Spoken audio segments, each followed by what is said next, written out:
जय शिव और प्रिय श्रोताओं, आप सुन रहे हैं वाल्मीकि रामायण। और आज आप सुनेंगे वाल्मीकि का रामायण का भाग 187 तथा उत्तरकांड का भाग 51। पिछले भाग में आपने सुना कि भगवान श्री राम ने लक्ष्मण के दोनों पुत्रों को राजगद्दी दे दी तथा उसके पश्चात श्री राम के पास काल एक साधु रूप में आकर बोला कि मुझे आपसे कुछ वार्ता करनी है, परंतु एकांत में। हमारी कोई भी बात न सुने। अगर कोई सुनेगा तो ये श्री राम आप उसे मृत्यु दंड दोगे।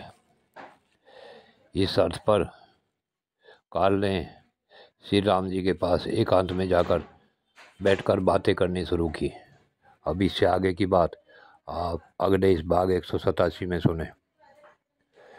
माँ यशस्वी मान महाराज, श्री राम पिता में भगवान ब्रह्मा ने जिस उद्देश्य से मुझे यहाँ भेजा है और जिसके लिए मैं यहाँ आया हूँ, यह भी आप बड़े प्रेम से सुनिए। ये शत्रु नगरी पर विजय करने वाले वीर योद्धा श्री राम पूर्वावस्था में अर्थात हिरण्यगर्भ की उत्पत्ति के समय में माया द्वारा आपसे उत्पन्न हुआ था, इसलिए मैं आपका पुत्र हूँ।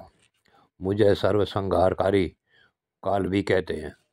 हे लोकनाथ, प्रभु भगवान पितामह ने कहा कि सोम अपने लोगों की रक्षा के लिए जो प्रतिज्ञा की थी वह पूरी हो चुकी है। पूर्व काल में समस्त लोगों को माया के द्वारा स्वामी अपने में लीन करके अपने महासमुद्र में के जल में शयन किया था। फिर इस सृष्टि के प्रारंभ में सबसे पहले मुझे उत्पन्न किया। इसके बाद विशाल फण और शरीर से युक्त एवं जल में समन करने वाले अनंत संज्ञक नाम को माया द्वारा प्रकट करके आपने दो महाबली जीवों को जन्म दिया, जिनका नाम था मधु और कैटभ। इन्हीं के अस्थि समूह से भरी हुई यह पर्वत सहित पृथ्वी तत्काल प्रकट हुई। सो जो मेदिनी कहलाई। आपकी नाभि से सूर्य तुल तेजस्वी दिव्य कमल प्रकट हुआ, जिसमें आपने मुझको भी उत्पन्न किया और प्रजा की सृष्टि रचने का सारा कार्यभार मुझ पर ही रख दिया। जब मुझ पर यह भार रख दिया गया, तब मैंने आप जगदीश्वर की उपासना करके प्रार्थना की, प्रभु आप संपूर्ण भूतों में रहकर उनकी रक्षा कीजिए, क्योंकि आप ही मुझे तेज, ज्ञान और क्रिया शक्ति प्रदान करने वाले हैं। तब आप मेरा अनुरोध स्वीकार करके प्राणियों की रक्षा के लिए अपरिमेय सनातन पुरुष रूप से जगत पालक विष्णु के रूप में प्रकट हुए। फिर आपने ही आदिति के गर्भ से परंपराकर्मी वामन रूप में अवतार लिया। तब से आप अपने भाई इंद्र आदि देवताओं की शक्ति बढ़ाते और आवश्यकता पड़ने पर उनकी रक्षा के लिए उद्यत रहते हैं। हे जगदीश्वर, जब रावण के द्वारा प्रजा पर विनाश होने लगा, उस समय आपने उस निशाचर का वध करने की इच्छा से मनुष्य शरीर में अवतार लेने का निश्चय किया और स्वामी 11,000 वर्षों तक मृत लोक में निवास करने की अवधि निश्चित की थी। हे नरश्रेष्ठ, आप मनुष्य लोक में अपने संकल्प से ही किसी के पुत्र रूप में प्रकट हुए हैं। इस अवतार में आपने अपनी जितने समय तक की आयु निश्चित की थी वह पूरी हो गई। अतः अब आपसे यह निवेदन है कि आप हम लोगों के समीप आने का समय है, उससे आने की कृपा करें। वीर महाराज, यदि और अधिक काल तक यहाँ रहकर प्रजाजनों का पालन करने की इच्छा हो तो आप रह सकते हैं। आपका कल्याण हो। हे रघुनंदन, अथवा यदि परम धाम में पर पधारने का विचार हो तो अवश्य आवें। आप विष्णुदेव के स्वधाम में प्रतिष्ठित होने पर संपूर्ण देवता सनात एवं निश्चिंत हो जाए, ऐसा पितामह ने कहा है। काल के मुख से कहे गए पितामह ब्रह्मा के संदेश को सुनकर श्री रघुनाथ जी हंसते हुए उस सर्वसंहारी काल से बोले, हे काल, देवादिदेव ब्रह्मा जी का परम अद्भुत वचन सुनने को मिला, इसलिए तुम्हारे आने से मुझे बड़ी प्रसन्नता हुई है। अब तीनों लोकों के प्रयोजन की सिद्धि के लिए ही मेरा यह अवतार हुआ था। वह उद्देश्य अब पूरा हो गया, इसलिए तुम्हारा कल्याण हो। अब मैं जहाँ से आया था वहीं चलूँगा। काल, मैंने मन में तुम्हारा चिंतन किया था, उसी के अनुसार तुम यहाँ आए हो। अतः इस विषय को लेकर मेरे मन में कोई विचार नहीं है।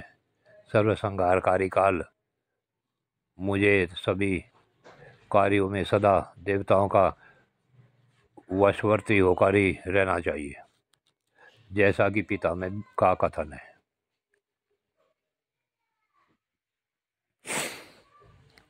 इन दोनों में इस प्रकार बातचीत हो ही रही थी कि महर्षि दुर्वासा राजद्वार पर आ पहुंचे। वे श्री राम जी से मिलना चाहते थे।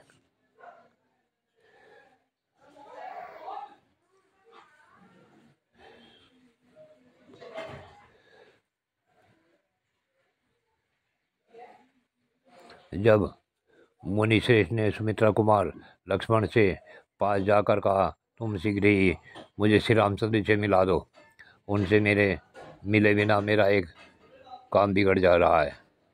मुनि की यह बात सुन शत्रुवीरों का संहार करने वाले लक्ष्मण ने उन महात्मा को प्रणाम करके यह बात कही, हे भगवान, बताइए आपका कौन सा काम है, क्या प्रयोजन है, और मैं आपकी कौन सी सेवा करूं।